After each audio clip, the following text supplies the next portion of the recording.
La leyenda y la tradición sitúan el origen del cultivo de la vid y de la elaboración del vino en las tierras comprendidas entre el Cáucaso y la India. La tradición judeocristiana lo sitúa en Armenia, más concretamente en los alrededores del monte Ararat. La leyenda cristiana nos dice que Noé plantó una viña, bebió de su fruto y se embriagó. Y si Noé era el único hombre, ¿quién sino él sería el padre de la viticultura? Para los griegos, el introductor de la viticultura habría sido Dionisio, y este semidios habría traído de la India el cultivo. Más allá de las leyendas, el origen aún está sin conocerse. Es posible que algunos pueblos primitivos comieran uvas silvestres, pero lo que sí es seguro es que el cultivo de la vid se propagó desde Oriente a Occidente. Es un proceso que tardó más de 2000 años en cubrir la distancia que hay desde los Montes Sagros y Egipto, primeros lugares en donde se tiene evidencia de la presencia de la viña cultivada, hasta la península ibérica. Hay constancia de la presencia de la vid en la península ibérica desde por lo menos del periodo neolítico y todavía hoy se le puede reconocer en muchos puntos de la cordillera Cantábrica y de la Andalucía Atlántica.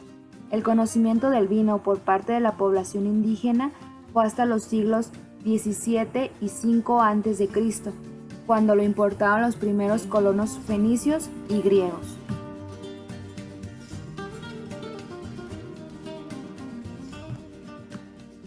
Arqueólogos e historiadores concuerdan en que son los fenicios los introductores de la cultura del vino en la zona de Gades y otros puntos del sur de Andalucía. Las excavaciones del castillo de Doña Blanca han revelado la presencia de pepitas de uva en el periodo del 675 al 500 a.C. La fundación de Ibiza por colonos fenicios debió traer consigo la propagación de la viticultura, pues hay indicios de que a finales del siglo VI a.C.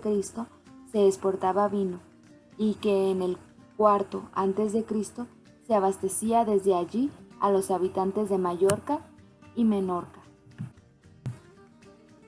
También los fenicios dejaron las ánforas, localizadas almacenadas en el poblado ibérico de la Quéjola, en Albacete, cuya gran cantidad hace pensar en una notable producción de vino local con ánimo comercial, ya a finales del siglo VI o comienzos del siglo V a.C.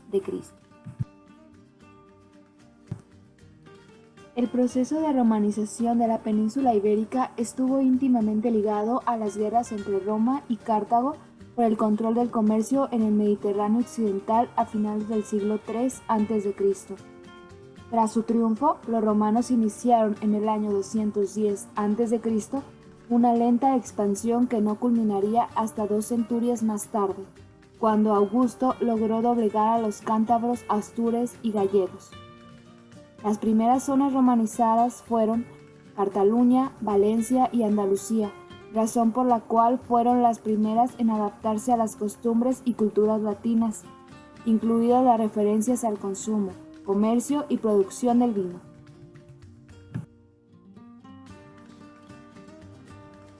Por ser un periodo muy largo y que fue sometido a cambios notables que afectaron profundamente al sector vinícola, la historia de la Hispania romana puede dividirse en 3 grandes etapas que coinciden con la República, el Alto Imperio y el Bajo Imperio. Esta división responde a 3 periodos bien diferenciados de la cultura del vino en España.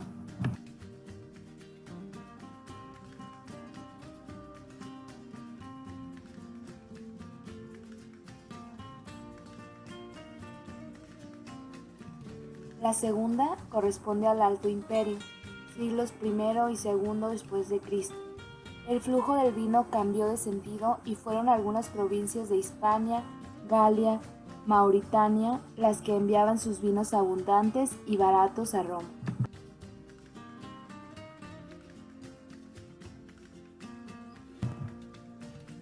En la tercera etapa del Bajo Imperio, en los siglos III y IV después de Cristo, el comercio de largas distancias perdería intensidad debido a la generalización del cultivo de la vid en todas las provincias, Con nuevas zonas de producción en los valles del Rin y del Mosela, finalmente el comercio exterior decayó y solo se registraban importaciones esporádicas de vinos caros, procedentes del Mediterráneo oriental, destinados a una minoría selecta, mientras que la mayoría de la población mallorquina era abastecida desde el centro.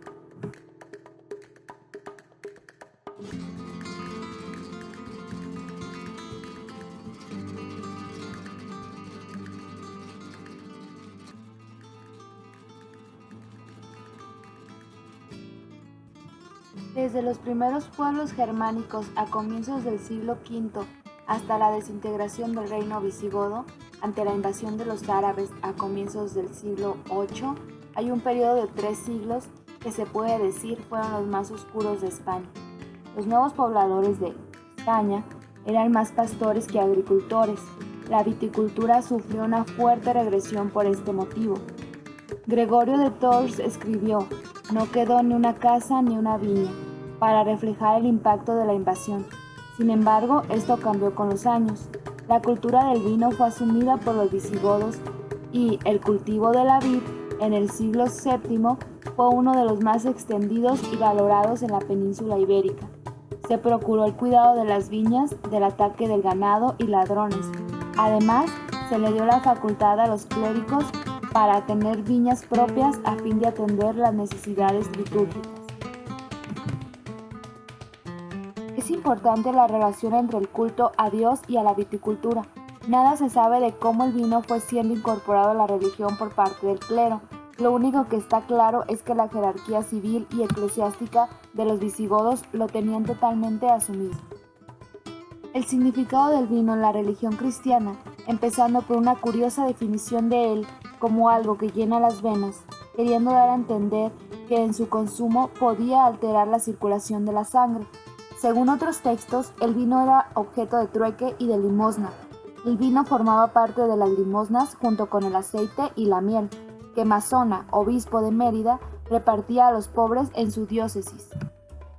Los monasterios tenían una dieta alimenticia integrada por pan, aceite de oliva, verduras, legumbres, algo de carne los domingos y días festivos y nada menos que 3 vasos de vino al día, equivalentes a medio litro por persona, salvo en días de ayuno, por lo que la protección de los viñedos estaba recogida en leyes, en las que se penaba la destrucción de un viñedo con la entrega de 2 por el mismo valor, por considerar que el trabajo de plantar y criar una viña así lo merecía. Los musulmanes dominaron la mayor parte de las zonas vitícolas hasta los siglos XII y XIII, dominio que se prolongó en el caso del Reino de Granada hasta finales del siglo XV. En el Al-Ándalus se consumía vino pese a la ley islámica.